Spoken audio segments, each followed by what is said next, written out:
하나님 말씀입니다. 믿음으로 말미암아 그리스도께서 너희 마음에 계시게 하시옵고 너희가 사랑 가운데서 뿌리가 박히고 터가 굳어져서. 아멘. 같이 읽어보시죠. 시작. 믿음으로 말미암아 그리스도께서 너희 마음에 계시게 하시옵고 너희가 사랑 가운데서 뿌리가 박히고 터가 굳어져서. 너희가 사랑 가운데서 뿌리가 박히고 터가 굳어져서. 제가 이 설교를 이 본문으로 2번을 하고 그리고 그 다음에 그리스도의 사랑을 알아 하는 본문으로 1번을 하고 그래서 17절, 18절 설교를 벌써 3번 했습니다. 근데 설교를 준비하고 하면서 우리가 또 제가 설교하고 말하고 생각했던 것보다 사랑이 훨씬 더 중요하고 더 많이 좀 강조되어야 되겠다 하는 그런 생각으로 사랑에 대해서 좀 더 설교를 하겠습니다. 이런 말씀을 드렸죠. 그래서 진도를 더 나가기 전에 다시 돌아왔습니다. 그래서 제목은 사랑 가운데서 뿌리가 박히고 터가 굳어져서 3. 세 번째 설교가 됐는데, 자, 성경은 이런 관점으로, 사랑이라는 관점으로 성경을 볼 때 대단히 많이 성경이 사랑을 강조합니다.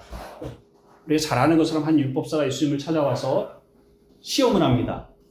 계명 중에 어느 것이 가장 중요합니까? 그럴 때 예수님께서 구약 성경에 있는 대로 잘 인용을 하셔서 이렇게 말씀하시는데, 내 마음을 다하고 목숨을 다하고 뜻을 다하여 주 너의 하나님을 사랑하라 하셨으니 이것이 크고 첫째 되는 계명이요. 둘째도 그와 같으니 내 이웃을 네 자신같이 사랑하라 하셨으니 이 두 계명이 온 율법과 선지자의 강령이니라. 강령이라는 말은 이제 한자어로 번역이 됐죠. 가장 중요하고 으뜸이 되는 계명이다. 이런 뜻입니다. 그런 사실은 그 강령이라는 단어가 원래 의미하는 게 뭔가 찾아봤어요. 헬라어에는 강령이라는 단어가 없습니다. 거기 뭐라고 되냐면 달려있다, 의존한다 이런 단어가 들어있는 거예요. 그러니까 온 율법과 선지자의 교훈이 여기에 달려있다 이 말입니다. 뭐에? 사랑이. 하나님을 사랑하는 것과 이웃을 사랑하는 그 교훈에 모든 율법의 가르침과 선지자들의 가르침이 거기에 매달려 있는, 거기에 의존되어 있는 거예요. 그러니까 이것이 없이는 모든 율법과 선지자의 가르침이 바르게 이루어질 수 없다는 말입니다. 사도 바울도 동일하게 이러한 정신을 보여주고 있는데 로마서 13장 8절에 피차 사랑의 빛 외에는 아무에게든지 아무 빚도 지지 말라. 남을 사랑하는 자는 율법을 다 이루었느니라. 10절에도 사랑은 이웃에게 악을 행하지 아니하나니 그러므로 사랑은 율법의 완성이니라. 갈라디 5장 14절에도 비슷한 말씀이 있어요. 온 율법은 내 이웃 사랑하기를 네 자신같이 하라 하신 말씀에서 이루어졌나니. 자, 우리는 예배에 참석하려고 힘을 쏟습니다. 기도하려고 애를 쓰고 어떻게 하면 묵상을 규칙적으로 하는 삶을 살 것인가 그런 생각을 합니다. 그러면서 또 신자는 그리스도인은 어떤 가치관으로 살아갈 것인가? 가정에서, 직장에서, 사회에서 어떻게 살 것인가? 어떻게 선을 행할 것인가? 어떻게 복음을 전할 것인가? 어떻게 그리스도를 닮은 제자로 살 것인가? 어떻게 하나님을 영화롭게 할 것인가? 하는 질문을 하면서 살아갑니다. 그런데 그 모든 것에 대한 답을 말한다면 그건 바로 사랑이에요. 왜냐하면 모든 율법과 모든 선지자의 가르침이 여기에 달려있잖아요. 우리가 예배를 하는데 그 예배를 하는 일이 어디에 달려있어요? 사랑에 달려있다고. 사랑이 없으면 예배가 아닌 거예요. 우리가 기도를 하고 묵상을 합니다. 그리고 교회에 여러 가지 봉사일을 한다고 합시다. 그런데 그것이 사랑에 연결되어 있지 않다면, 사랑에 매달려 있지 않다면 그것은 이루어지는 게 아니라 내가 예배를 드렸습니다라고 말할 수 있는 게 아니라는 말입니다. 사랑이 얼마나 중요한가. 그래서 지금 사도 바울이 사랑 가운데 뿌리가 박히고 터가 굳어지라고 기도하고 있는 겁니다. 근데 이 주제로 설교를 한 지가 벌써 3, 4주가 됐는데 사랑이라는 주제가 여러분 안에 좀 남아 있어서 어떻게 하면 사랑의 뿌리가 바뀔 수 있을까? 어떻게 하면 사랑의 터가 굳어질 수 있을까? 이런 생각을 가지고 좀 살아가고 계신가? 좀 묻고 싶습니다. 많은 주제들이 매주 새로운 주제들, 새로운 설교로 흘러가서 수많은 정보 중에 하나로 또 서랍 안에 넣어놓고 지나가진 않나. 그러지 않기를 위해서 사실은 이걸 끄집어내서 다시 이야기를 합니다. 사랑에 관해서 설교를 하겠다고 제 마음을 먹었고, 근데 그 즈음에 고린도전서 13장을 강의한 설교집을 찾아서 읽기 시작했습니다. 조나단 에드워드가 쓴 1700년대에 쓴 사랑에 대해서 고린도전서 13장에 대해서 가장 탁월한 책이다. 그렇게 알려져 있는 내용이에요. 정말 탁월한 글들이 있습니다. 그리고 참 수준이 높습니다. 그리고 읽어나가면서 사랑이 무엇인지에 대한 그 설명을 보면서 이건 안 되겠구나. 이렇게 못 살겠구나. 이런 사랑은 못 하겠구나. 하는 생각을 하게 됐어요. 이런 식으로는 내가 살지도 못할 뿐만 아니라, 나 이렇게 살아야겠구나. 하나님 살게 해주세요가 아니라, 이거 안 되겠어요, 하나님. 그런 마음을 가지니, 그렇게 살라고, 사람은 이런 겁니다. 이렇게 사십시오. 이렇게 살려고 할 수가 없게 되는 거예요. 그럼 도대체, 이게 뭐지? 평범한 신앙인으로서 이 말씀이 말하고 있는 바를 그대로 받아들일 수 없다면 도대체 이 성경을 어떻게 이해를 해야 되나 하는 생각을 오히려 하게 됐습니다. 고린도서 13장은 저한테 굉장히 의미가 있는데 중학교 3학년 때 신앙생활을 시작을 했는데 그때 이제 성경 암송대회를 했어요. 고린도서 13장을 암송하는 대회가 있었습니다. 대부분의 학생들이 관심이 없어서 외워오지 않았는데 저는 좀 꾸역꾸역 아주 초신자인데도 불구하고 하라는 대로 성경을 외웠던 기억이 납니다. 가장 먼저 외웠던 성경 챕터인데 4장에 이렇게 13장 4절부터 7절까지 이렇게 사랑이 무엇인지에 대한 말을 합니다. 사랑은 오래 참고 사랑은 온유하며 시기하지 아니하며 사랑은 자랑하지 아니하며 교만하지 아니하며 무례히 행하지 아니하며 자기의 유익을 구하지 아니하며 성내지 아니하며 악한 것을 생각지 아니하며 불의를 기뻐하지 아니하며 진리와 함께 기뻐하고 모든 것을 참으며 모든 것을 믿으며 모든 것을 바라며 모든 것을 견디는 그렇게 하려고 했었고요. 할 수 있다고 생각을 했어요. 사실 저는 지금의 제 모습은 예수를 믿은 이래 가장 많은 성경 지식을 가지고 있고요. 물론 젊었을 때 배웠던 걸 잊어버리는 것도 있지만 성경이 말하고 있는 그 진리를 가장 잘 이해하는 그런 자리에 와 있다고 생각됩니다. 예수님을 과거의 어느 때보다도 조금 더 닮아 있는 자리에 있다고도 생각을 하고 있고요. 그런데 최근에 이 사랑에 대한 설교를 하면서 이런 주제를 가지고 있으면 그 주제에 대해서 삶이 계속 걸리잖아요. 모르고 지나갈 때는 덜 걸리는데 그 주제에 대해서 생각하면 생각할수록 거기에 미치지 못하는 것을 발견하게 되거든요. 그래서 이 주제를 생각하면서 가정에서 생활할 때 또 작도에서 작은 도서관에서 아이들을 만날 때 내가 사랑으로 이걸 하고 있는가? 내게 사랑이 있는가? 하는 걸 계속 보게 되는 거예요. 아내의 말 한마디를 그냥 곱게 평안하게 웃음으로 넘기지 않고 거기다가 토를 달고 그 날이 선 그 말에 또 되받아치려고 하는 그런 마음들. 그게 30년 전이나 지금이나 여전히 제 안에 있는 겁니다. 성숙을 한다고 하는데 도대체 이 성경이 말하고 있는 이 수준에는 미치지 못하고 있는 그 제 모습을 발견을 한 거예요. 여전히 수준 이하예요. 자기의 유익을 구하지 아니한다. 모든 것을 믿고 모든 것을 바라고 모든 것을 견딘다. 중학교 3학년 때도 저도 이해하지 못했던 거지만 사실 지금도 이해하고 싶지 않은 그런 사랑의 내용이에요. 도대체 어떻게 하란 말인가 하는 탄식이 나올 수밖에 없습니다. 그래서 이걸 그대로 하라는 얘기가 아니겠구나 하는 생각으로 성경을 좀 삐뚤어 보려고 시작을 했습니다. 근데 고린도서 13장이 12장 31절부터 출발이 되는 거거든요. 이렇게 시작해요. 12장 31절에 너희는 더욱 큰 은사를 사모하라. 내가 또한 가장 좋은 길을 너희에게 보이리라. 우리가 사모해야 하는 더욱 크고 위대한 은사를 제시를 하고 있는 거예요. 가장 좋은 길을 제시하고 있어요. 모든 신자가 도달하여 누리는 어떤 윤리적 덕목으로 나는 이걸 갖췄어, 무장했어 할 수 있는 어떤 것으로 제시하고 있는 것이 아니라 사모해야 하는, 끊임없이 추구해야 하는 위대한 은사로 얘기하고 있는 거예요. 은사는 뭐예요? 재능이 아니에요. 은사는 선물이에요.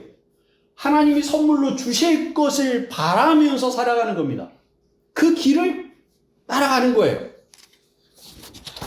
하나님께서 우리에게 은사로 주실 때까지, 성령께서 우리에게 이 일을 나타내실 때까지 우리에게 이 일이 일어나지 않는 겁니다. 그 길을 쫓아서 사모하며 열정적으로 따라가야 할 길로 제시를 하고 있는 거예요. 근데 우리가 살아가는 동안에 이걸 온전히 이루었다 할 수 있는 사람은 없습니다. 이같이 사랑을 보이신 분은 유일하게 예수 그리스도뿐이에요. 고린도서 13장에서 말하고 있는 사랑을 그대로 실천하신 분은 예수 그리스도 한 분이세요. 그리스도께서 이 길을 내셨어요. 그리고 우리는 그 길을 따라가는 겁니다. 예수님이 그렇게 사랑을 하셨다면 오래 참고 온유하고 자랑하지 않냐고 시기하지 않냐고 모든 것을 참으며 모든 것을 바라며 모든 것을 견디는 사랑으로 사랑을 하셨다면 그 사랑을 받는 대상이 있을 거 아닙니까? 그 대상으로서 우리가 거기 있는 거죠. 그리스도는 우리에게 모든 것을 참으셨어요. 모든 것을 바라셨고 모든 것을 견디셨습니다. 사랑을 받는 대상으로서 우리 안에 사랑이 있는 거예요. 사랑은 주는 사랑뿐만 아니라 받는 사랑도 사랑이에요. 사랑 가운데서 뿌리가 박히고 터가 굳어져라. 그래서 성경이 말하는 사랑하라는 얘기를 우리는 늘 누군가에게 사랑을 주는 주체로서 우리의 모습만 늘 생각을 합니다만, 그러나 사실 그보다 먼저 생각해야 되는 것은 사랑을 받는 대상으로서의 우리가 거기 있다는 것이 먼저 인식이 돼야 돼요. 그것이 기독교의 출발이잖아요. 하나님이 사랑하셔서, 그러니까 하나님이 사랑을 우리에게 허락하셨으니 우리 사랑을 받는 자로 거기 있는 겁니다. C.S. 루이스의 4가지 사랑이라는 책이 있는데 그 책의 거의 뒷부분에 이런 글이 있습니다. 누군가로부터 자기 자신의 매력과 무관한 사랑을 받는 일, 게다가 그런 사랑을 지속적으로 받는 일이 얼마나 견디기 어려운 경험인지 극단적인 경우를 생각해 보면 알 수 있습니다. 가령 자신이 결혼 직후 불치병에 걸려 수년간 병상에 누워 있다고 합시다. 무능하고 무력하며 흉측하고 혐오스러운 모습으로 누워서 아내의 수입에 의존할 수밖에 없고 집안 살림을 거덜내게 하고 있으며 정신까지도 손상을 입었고 치밀어 오르는 우라를 이기지 못해 자주 발작을 일으키며 도움을 받지 않고는 아무것도 할 수 없는 처지. 그런 자신에게 아내가 끝없는 동정과 간호를 베푼다고 가정해 보십시오. 이런 상황 속에서 꽁해지지 않을 사람, 그저 받기만 하는 처지임에도 성질내지 않을 사람, 실제로는 자기를 달래주고 안심시켜달라는 요구에 불과한 끝없는 자기 비하로 상대방을 피곤하게 만들지 않을 사람이 있다면 그럴 수 있을까요? 그런 처지에서 자기 비하를 하지 않을 사람이 있겠어요? 그 불편한 환경이 화가 나서 사실 결국 자기에게 대한 화인데 그걸 간호하는 아내에게 가족들에게 퍼붓지 않을 사람이 있겠어요? 그렇게 하지 않을 사람이 있다면 그는 사실 단순한 자연적 필요의 사랑으로도 할 수 없는 일을 하고 있는 셈이다. 그러니까 인간 본성의 사랑으로는 할 수 없는 일을 하는 거라고 얘기합니다. 그럴 수 없다고요. 사랑을 받는 일은 쉬운 게 아니라는 거예요. 근데 이게 사랑이라고요. 어떤 사랑이요?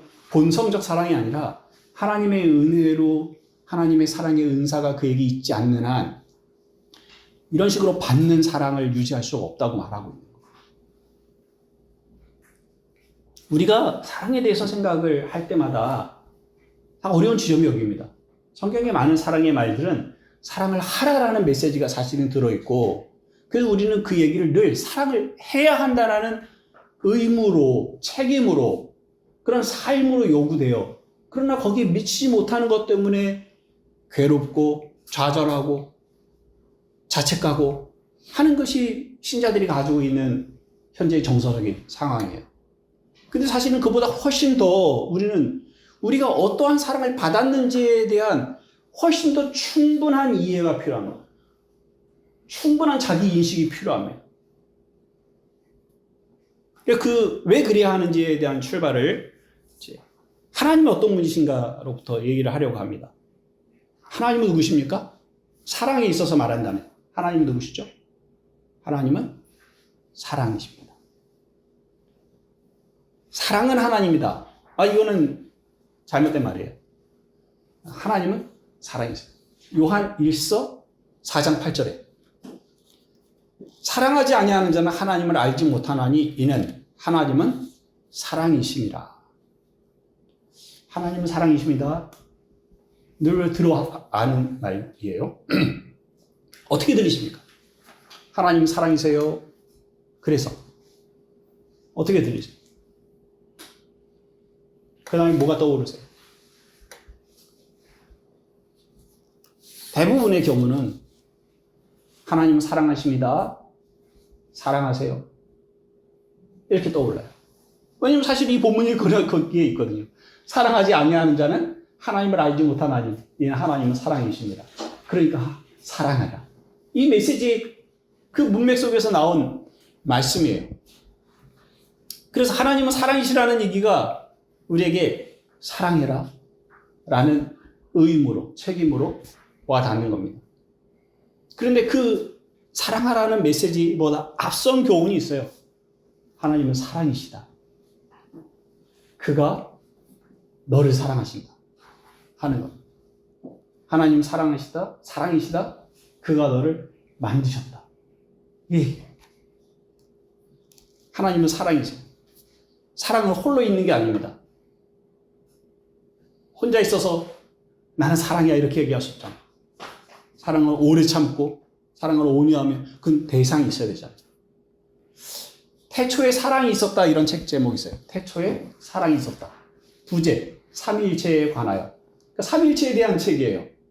그러니까 두껍지 않은 그 A6 크기의 문고판 크기의 책인데 200페이지 정도 되는 삼위일체에 대한 정교회 목사가 정교회 신학자가 쓴 책이에요. 그런데 잘 설명하고 있다고 생각이 들어요. 삼위일체에 대해서 잘 이해가 안 간다 그러면 읽어보실 만한 책입니다. 태초에 사랑이 있었다. 하나님은 삼위로 존재하시기 때문에 사랑이시다 이렇게 말할 수 있는 겁니다. 아버지가 있고 아들이 있고 성령이 있기 때문에 그 안에 사랑이 존재하는 겁니다. 아버지는 사랑이시며 아들도 사랑이시고 성령도 사랑입니다. 아버지는 영원 전에 아들을 낳으셨어요. 우리가 그건 이해를 못하는데 성경에 있는 용어대로만 말할 수 있는 거예요. 아버지가 아들을 영원 전에 낳으셨어요. 낳으셨다는 건 자신의 것을 내어주는 거잖아요. 부모가 사람을 낳았다라고 할 때는 부모의 생명과 그가 가지고 있는 모든 것이 그게 전달되는 겁니다. 사랑은. 아버지와 아들에게서 성령이 나옵니다. 아버지와 아들에게 있는 것이 성령에게 그대로 나눠지는 거예요. 아버지는 아들을 사랑하고 아들은 아버지를 사랑합니다. 아버지는 자기의 사람들을 아들에게 맡기고 아들은 아버지가 자기에게 맡긴 사람들을 위해서 자기의 목숨을 내놓습니다. 사랑의 관계 때문에. 아들에게 속해 있는 모든 것을 아버지는 그대로 다 받습니다. 예수를 믿는 모든 사람들 어떤 자격을 요구하지 않아요. 아버지가 보시기에 얘는 좀 덜 됐어. 얘는 좀 익었어. 합격 불합격이 거기에 정해지지 않습니다. 아들에게 속해 있는 모든 것은 아버지가 받아들이십니다. 이게 사랑의 관계에서 나오는 거예요. 성령은 아버지의 모든 것을 압니다. 그래서 그 아버지의 뜻을 따라서 간구합니다. 아버지는 성령이 간구하는 모든 것을 그대로 받아들이시고 이행하십니다. 아버지와 아들과 성령은 너무나 잘 아시고 서로를 신뢰하고 서로를 기뻐하시고 서로를 깊이 있게 사랑하는 관계입니다. 그래서 또한 하나가 됩니다. 그 아버지와 아들과 성령의 사랑이 세상을 창조하시고 사람을 지으셨습니다. 창조는 사랑의 행위예요. 사랑이 아닌 하나님의 행위는 없습니다. 하나님이 사랑이시기에 하나님이 하시는 모든 일들은 사랑이에요. 하나님께서 사람을 지으시고 만물을 그들의 손에 맡기셨어요. 그리고 심히 좋았다. 이 심이라는 건 굉장히 좋았다. 굉장히 선한 일이다. 그렇게 감탄을 하십니다. 창조의 절정에 사람이 있습니다. 하나님이 사랑이 표현되어진 것이기에 심히 좋았다. 이렇게 말씀을 할 수 있는 겁니다. 근데 하나님께서 사람을 창조하실 때 창세기 1장 26, 27절에 우리가 잘 알고 있는 성경 구절인데요. 하나님이 이르시되 우리의 형상을 따라 우리의 모양대로 우리가 사람을 만들고 그들로 바다의 물고기와 하늘의 새와 가축과 온 땅과 땅에 기는 모든 것을 다스리게 하자 하시고 하나님이 자기 형상 곧 하나님의 형상대로 사람을 창조하시되 남자와 여자를 창조하시고 하나님이 형상을 따라 하나님의 모양대로 그 형상과 모양은 단어는 다르지만 비슷한 말을 반복한 겁니다. 하나님의 형상대로 하나님의 모양대로 하나님이 자기 형상대로 사람을 창조하셨어요. 하나님은 진리시기도 하고 하나님은 거룩함이십니다. 그래서 하나님은 진리와 그 거룩함을 따라 사람을 진리와 거룩함으로 만드신 거예요. 그게 하나님의 형상을 닮은 거예요. 근데 여기에 사랑이 들어있지 않죠. 하나님은 사랑이세요? 그게 하나님의 형상이에요. 사람을 지으셨어요? 하나님 형상을 따라. 그럼 사람은요? 사랑으로 지으셨죠. 사람이 진리 가운데 그리고 거룩함으로 하나님의 모습을 닮았다면 하나님은 사람은 사랑에 있어서 하나님을 닮은 겁니다. 사람은 그 존재 자체로 사랑하도록 사랑을 받도록 사랑의 존재로 지어졌어요. 사람이 죄로 타락했다는 것은 그 기능이 망가졌다는 것이지 기능이 사라졌다는 게 아닙니다. 진리를 찾는 지성은 여전히 남아있어요. 그런데 그가 무엇을 진리라고 여기는지 그걸 옳게 분별하는 데 있어서 작동을 잘 하지 않는 겁니다. 타락한 사람은 거룩함을 향한 능력, 거룩함을 추구하고 거룩함을 따라 살아갈 능력을 상실한 것이지 거룩함이 무엇인지를 모르는 건 아니에요. 믿지 않는 사람들이 만들어내는 글들을 보세요. 드라마를 보세요. 영화를 보세요. 거기에 정의가 담겨져 있잖아요. 선함이 담겨져 있잖아요. 어떻게 세상은 선을 알고 정의를 알죠? 저는 그걸 볼 때마다 믿는 사람이 저거 썼나? 한 생각이 들 때가 종종 있어요. 믿지 않는 사람들도 그게 거룩함이라는 걸 알아요. 문제는 어떻게 거기에 이르는지를 모르는 겁니다. 그 면에 있어서 타락한 거예요. 사랑에 있어서도 마찬가지입니다. 사랑할 정당한 대상이 무엇인지에 대해서 혼동하는 것이 타락한 사람들의 사랑이에요. 사랑을 받을 때 그 사랑 받는 것을 그대로 온전하게 받아들이지 않고 저 사람 뭐가 이유가 있구나 라고 왜곡하는 데에 타락함이 있는 것이에요. 사랑을 받고 사랑을 행하는 그 기능 자체가 망가진 것은 아니라고. 사람은 사랑이 없이는 살 수가 없습니다. 사랑이 없이 살아갈 수 있는 인간은 하나도 없습니다. 사랑은 인간 본질의 문제입니다.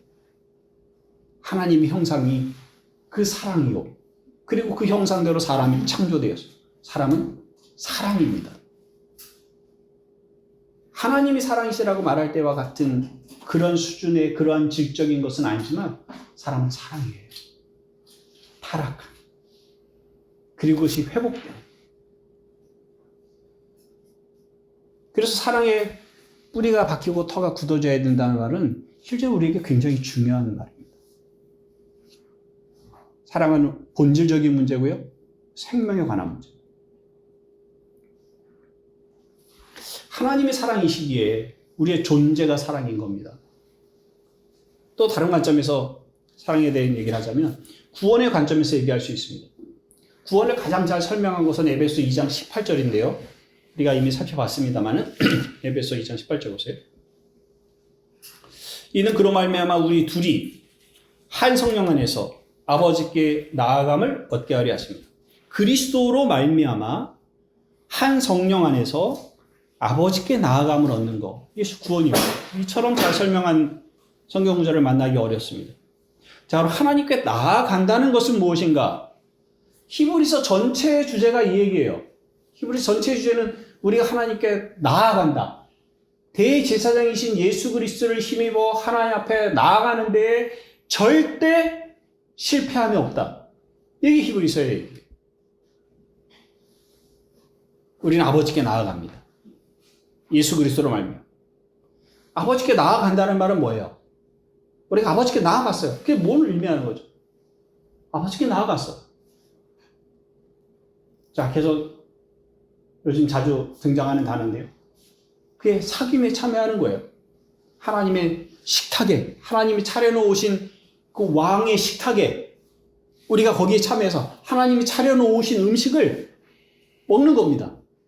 이게 음식은 단지 고기, 밥, 반찬 이걸 얘기하는 것이 아니라 하나님의 그 풍성한 은혜가 우리에게 나누어지는 것을 말하는, 하나님의 생명에 참여하는 것을 말하는 겁니다.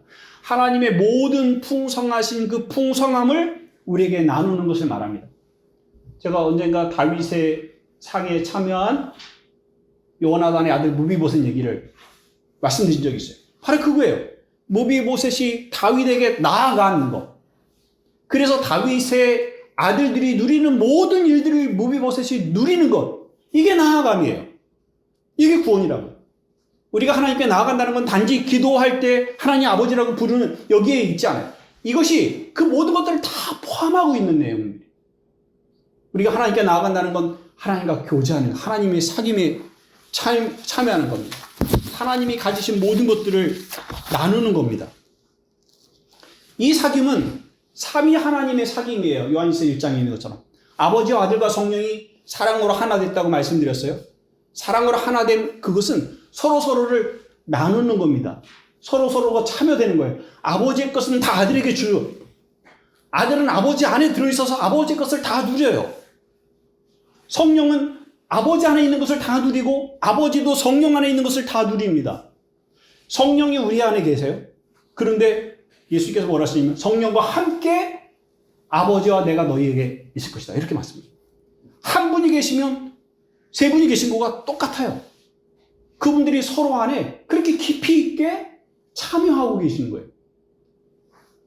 한 분 안에 두 분이 참여한다는 것은 이분이 자기의 모든 것들을 두 분에게 나눠주는 것이에요. 나눠줌과 참여, 분배, 이 모든 것들이 다 그 안에서 일어나고 있는 거예요. 이걸 신학적인 용어로 얘기를 할 수가 있는데요. 신학적인 용어로 페리코레시스라고 해요.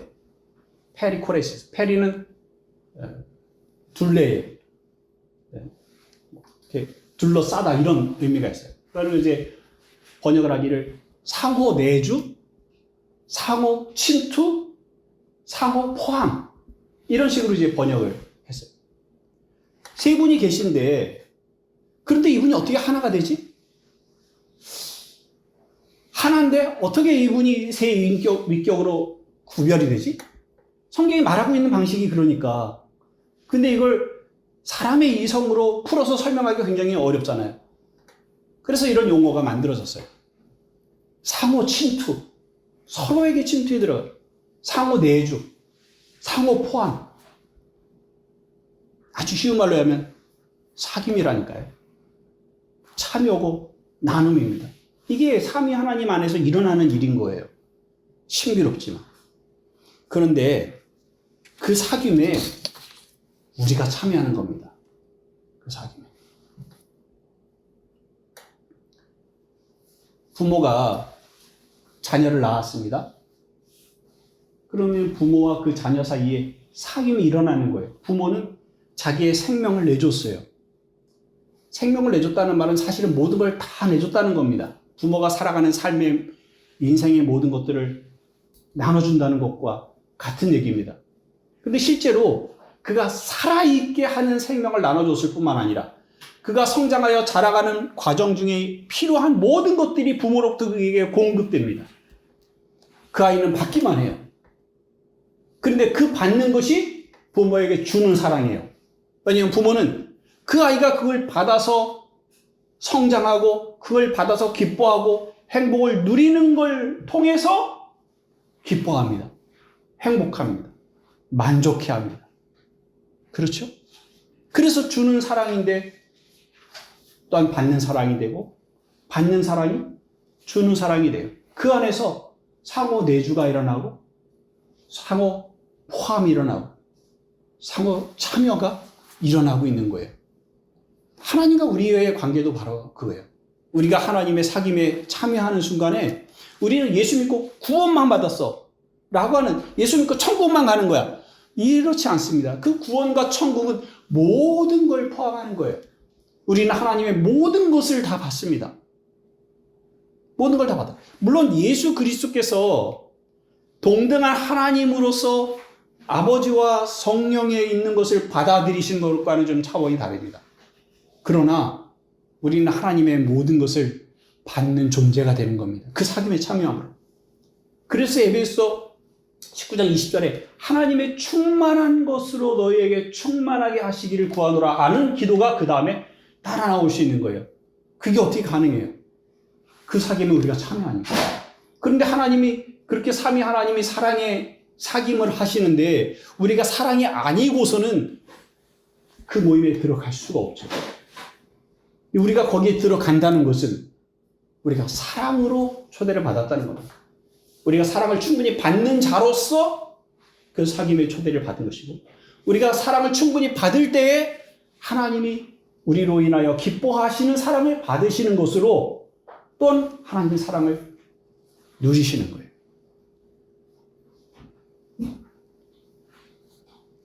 그래서 그 사귐 안에 있을 때 하나님과 우리는 서로 충분히 서로 사랑하며 사랑을 받으며 존재하는 겁니다. 이 신자는 창조할 때, 사람은 창조될 때 하나님의 형상으로 사랑으로 창조됩니다. 사랑이 본질로 창조가 돼요. 그것이 타락한 것이 예수 그리스도를 믿음으로 하나님의 사귐에 초대를 받을 때 그 사랑이 회복으로 창조가 되는 겁니다. 물론 우리가 그 본질인 사랑이 우리에게서 나타나서 사람들을 사랑하느냐 라는 문제는 좀 더딥니다. 잘 나타나지 않을 수 있습니다. 그러나 성령께서 우리 안에 행하시는 일은 그 사랑이 나타나도록 하시는 일이에요. 그러나 그는 사람마다 다르고 대단히 느린 사람이 있고 좀 빨리 가는 사람이 있고 성숙한 사람이 있고 그렇지 않은 사람이 있어요. 그러나 그건 중요하지 않습니다. 중요한 것은 그가 사랑으로 이루어졌다는 사실.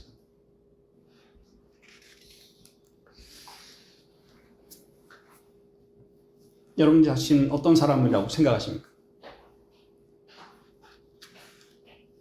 하나님이 여러분들을 사랑하시나요? 하나님 여러분을 좋아하시나요? 제가 언젠가 이 질문 드렸었어요. 하나님 여러분 사랑하세요? 그렇죠. 그러니까 예수님을 보내셔서 우리를 구원하셨죠. 하나님 여러분을 좋아하세요?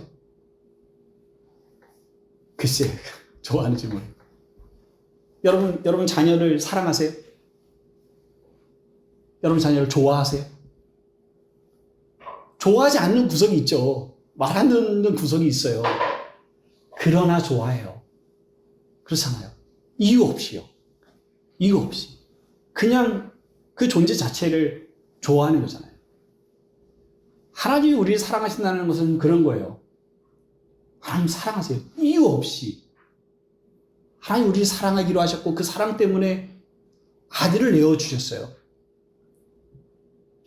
그리고 우리를 좋아하세요. 물론 우리가 죄 있는 걸 좋아하시는 것은 아니에요.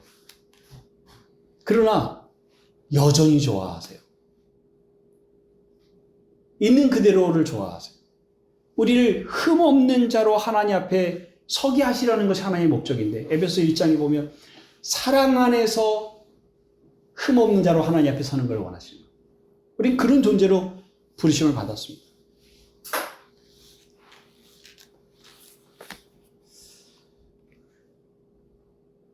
유다서 1장 말씀을 좀 보시면 워낙 성경에 대한 우리가 사랑받는 자라는 성경의 표현들이 너무너무 많습니다. 유다서 1장에 1절에 이렇게 시작해요. 유다서는 1장만 있는 아주 짧은, 가장 짧은 신약 성경이에요. 예수 그리스도의 종이여 야고보의 형제인 유다는 부르심을 받은 자 곧 하나님 아버지 안에서 사랑을 얻고 예수 그리스도를 위하여 지키심을 받은 자들에게 편지하노라. 2절에 긍휼과 평강과 사랑이 너희에게 더욱 많을지어다. 3절에 사랑하는 자들아. 17절에 사랑하는 자들아 너희는. 20절에도 사랑하는 자들아 너희는. 이렇게 말. 이 짧은 구절에서 사랑하는 자들아, 사랑하는 자들, 너희는 사랑을 받는 자라는 것을 계속해서 강조해서 말하고 있습니다. 그리고 21절에 하나님의 사랑 안에서 자신을 지키며, 사랑 안에서 자신을 지키며 이렇게 말합니다. 어떤 형편이든지, 어떤 고난 가운데 있든지, 어떤 실패가 있든지 사랑 안에서 자기 자신을 지키라. 사탄은 끝없는 불화살을 날려서 치명상을 입히려고 우리를 공격해 옵니다. 그런데 그럴 때마다 우리가 누군지를 확인해야 합니다. 하나님의 사랑 안에서 자신을 지켜야 됩니다. 나는 하나님의 사랑을 받는 자예요. 우리가 우리 자신의 윤리적인 문제에서 실패한다 할지라도, 정서적이든 삶의 문제든 관계의 문제든, 우리가 그 어떤 일에 부족함을 갖는다 할지라도 하나님의 사랑을 받는 자로서의 우리 자신을 생각해야 됩니다. 하나님의 사랑 안에서 자신을 지키며 하나님 앞에 서야 됩니다. 그 하나님의 사랑이 우리를 여기까지 있게 하셨고, 그리고 우리의 오늘을 살게 하십니다. 쉽지 않을 겁니다. 왜냐하면 누군가 우리를 전폭적으로 지지하고 사랑하는 경험이 우리에게 많지 않습니다.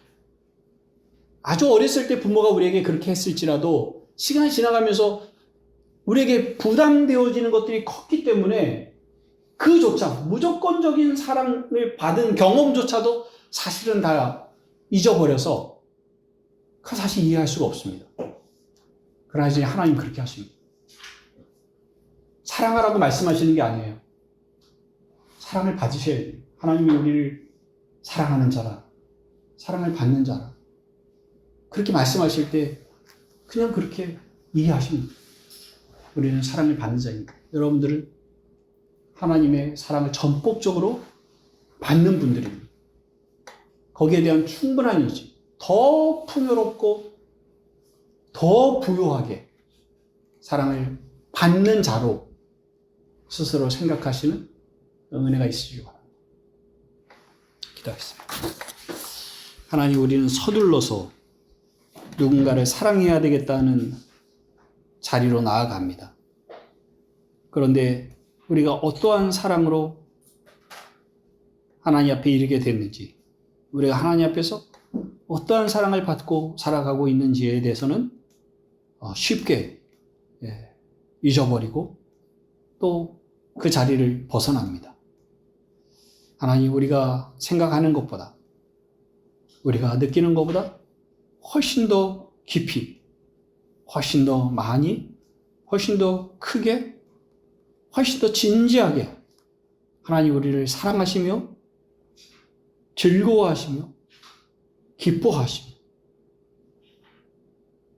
그래서 말 못할 그런 사랑으로 우리를 사랑하고 계신다는 사실을 우리가 이 말씀을 들어서 다시 확인하고 이 믿음 위에 설 수 있도록 은혜를 베풀어 주옵소서.